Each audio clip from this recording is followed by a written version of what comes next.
جاوید صاحب السلام علیکم، اور مولانا صاحب کے لیے بھی السلام علیکم۔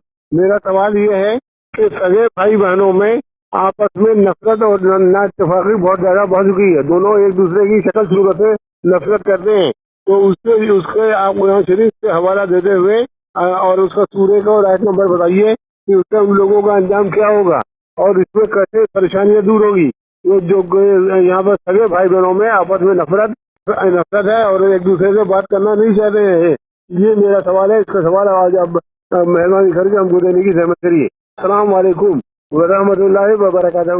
اسلام نے اس چیز کو سختی سے ناپسند کیا ہے کہ آپس میں قریبی رشتہ دار کے جن کے درمیان صلہ رحم ہونا چاہیے وہ آپس میں رشتہ دار ایک دوسرے سے رشتہ توڑ لیں۔ حتیٰ اسلام نے 3 دن سے زیادہ گفتگو کے بند کرنے سے منع کیا ہے۔ اسلام قبول نہیں کرتا کہ 2 مومن آپس میں 3 دن سے زیادہ قطع تعلق کریں یا اپنی گفتگو کو بند کر دیں۔ قرآن مجید نے 3 جگہ پر رشتہ داریوں کا خیال نہ رکھنے والے، قطع رحم کرنے والوں پر لعنت کی ہے۔ یہ بڑی اہم بات ہے۔ اللہ رب العزت اگر کسی کام کو ناپسند کرے اور اتنی شدت سے کہ اس پر لعنت بھیجے تو پھر اس کے سلسلے میں ہمیں باقاعدہ پرہیز کرنا چاہیے۔ ہمارے اور آپ کے چوتھے امام محمد سجاد علیہ الصلوۃ والسلام نے اپنے بیٹے کو جو نصیحتیں فرمائیں ان میں ایک جملہ فرمایا تھا کہ ایاک ومصاحبۃ القاطع لرحمہ، ہرگز دوستی نہ کرنا اس انسان سے کہ جو اپنے رشتہ داروں سے رشتوں کو توڑ چکا ہے۔ فإنی وجدتہ ملعونا فی کتاب اللہ فی 3 مواضع، میں نے اللہ کی کتاب قرآن مجید میں قطع رحم کرنے والوں پر 3 جگہ لعنت دیکھی ہے۔ اللہ اکبر۔ اس کے معنی ہے کہ ہمیں اس عمل سے خود کو بچانا چاہیے۔ ہماری زندگی کا جو اصل مقصد ہے وہ اللہ کی عبادت ہے۔ یہ آپس میں چھوٹی موٹی چیزیں، کبھی زمین کی رنجش، کبھی تھوڑے بہت مال کی رنجش، کبھی کسی نے کچھ ایک چھوٹا جملہ کہہ دیا، 10 سال گفتگو بند ہے، یہ ساری چیزیں مناسب نہیں ہے۔ اللہ نے ہمیں ایک خاندان میں پیدا کیا ہے، خاندان والوں سے تعلقات رکھنا، کچھ نہ صحیح گفتگو کرنا، بات کر لینا، سلام کر لینا، یہ اسلام نے ضروری قرار دیا ہے۔ میں عرض کروں سرکار امیر المؤمنین صلوات اللہ وسلام علیہ نے ارشاد فرمایا کہ تم ایک چیز کا وعدہ کرو، میں 3 چیز کا وعدہ کرتا ہوں۔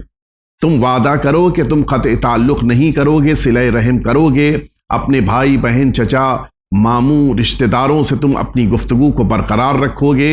میں وعدہ کرتا ہوں پہلی چیز کہ تمہاری عمر بڑھ جائے گی، میں وعدہ کرتا ہوں دوسری چیز کہ تمہارے لیے پروردگار مال کثیر قرار دے گا، بے پناہ مال، اور تیسرا میں وعدہ کرتا ہوں کہ جنت میں پروردگار تمہیں درجہ عطا کرے گا۔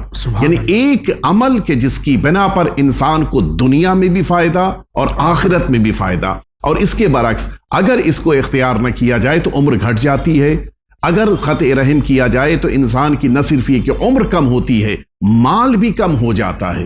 لہٰذا ہمیں اس اپنی زندگی میں رشتہ داریوں کو برقرار رکھنا چاہیے، اللہ کی ناراضگی مول نہ لیتے ہوئے آپس میں یہ جذبہ ہو کہ ایک دوسرے کے لیے ہمکاری، ایک دوسرے کے لیے مدد کرنا، ایک دوسرے کے سپورٹر بننا، یہی زندگی کا مقصد ہونا چاہیے۔ سورہ نساء آیت نمبر 1، سورہ رعد آیت نمبر 21 اور 22، سورہ محمد آیت نمبر 22 اور 23، ان 3 آیتوں پہ ضرور توجہ دیں۔ پروردگار عالم نے کتنی تاکید کی ہے کہ رشتہ داری برقرار رہے۔ انشاءاللہ پروردگار نے اگر چاہا رشتہ داریاں اگر برقرار رہیں گی، اس بھائی کی بھی عمر بڑھے گی، اس بہن کی بھی عمر میں اضافہ ہوگا انشاءاللہ۔ رشتہ دار ہوتا ہے چاہے اس نے دین کے مقابل دنیا کو زیادہ اہمیت دی ہو یا دین کا پابند ہو، اس میں فرق نہیں ہے۔ اگر رشتہ دار ہے تو پھر اپنے رشتے کو برقرار رکھتے ہوئے اپنے تعلقات کو قائم رکھنا چاہیے۔ وہاں پر یہ فرق نہیں ہے کہ وہ مثلاً صلوات بھیجتا ہے یا نہیں بھیجتا، جیسا کہ برادر نے کہا، مثلاً وہ سلام کرتا ہے یا نہیں کرتا، مثلاً اس کو سلام کا جواب دینے میں دلچسپی نہیں ہے، ان سب چیزوں کی اہمیت نہیں ہے۔ ہماری ذمہ داری ہے کہ ہم اپنے رشتہ دار سے تعلقات کو برقرار رکھیں، کم از کم سلام کریں۔ روایتوں میں ہے کہ کم از کم جو صلہ رحم کا ایک عنوان ہے وہ 1 گلاس پانی کا پیش کر دینا ہے۔ سب سے چھوٹا عنوان یہ ہے کہ انسان سلام کر لے۔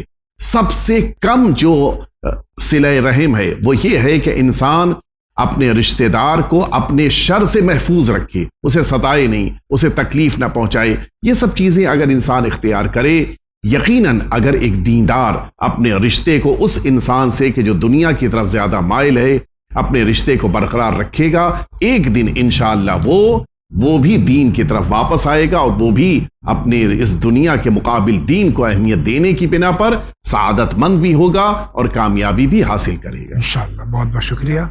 اگلا سوال۔ ہم پٹنہ سے یہ بھی بول رہے ہیں کلکتہ سے۔ ہمارا سوال یہی ہے کہ ہمارے بھائی جان ہیں، اس سے ہم نے بخوبی بہت محبت سے تعلقات رکھنا چاہے، لیکن وہ کبھی بات بھی نہیں کرتا ہے صحیح سے، نہ ہی کوئی چیز کی جواب دیتا ہے، یا کہ ہمارے گھر میں آج پاس یا عزاداری جب بھی ہوتی ہے ہر وقت ہم اس کو کبھی نہیں بولتے ہیں۔ ایک ہی بھائی ہمارا، ہم اس کو سمی وغیرہ سب بھیجتے رہتے ہیں، کبھی نہیں خیر خیریت بھی نہیں پوچھتا ہے۔ اس کے لیے ہم کیا کریں وہ بتائیں۔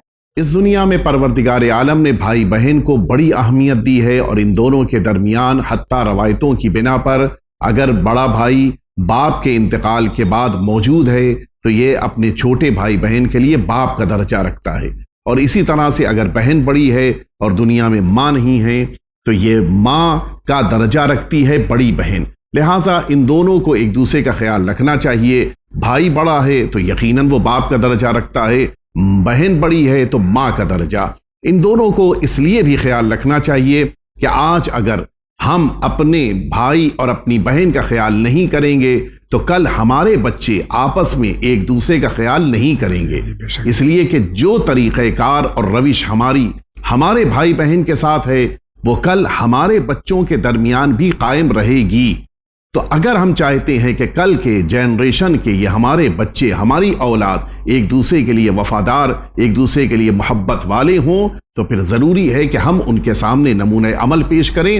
آج ہم اپنے بھائیوں اور اپنی بہنوں سے تعلقات کو استوار رکھیں تاکہ یہ بچے وہی سیکھیں، اور کل کو جب ہم دنیا میں نہ ہوں تو یہ ہمارے خود کے بچے آپس میں ایک دوسرے کے ساتھ میل محبت کے ساتھ زندگی گزاریں۔ بہت بہت شکریہ۔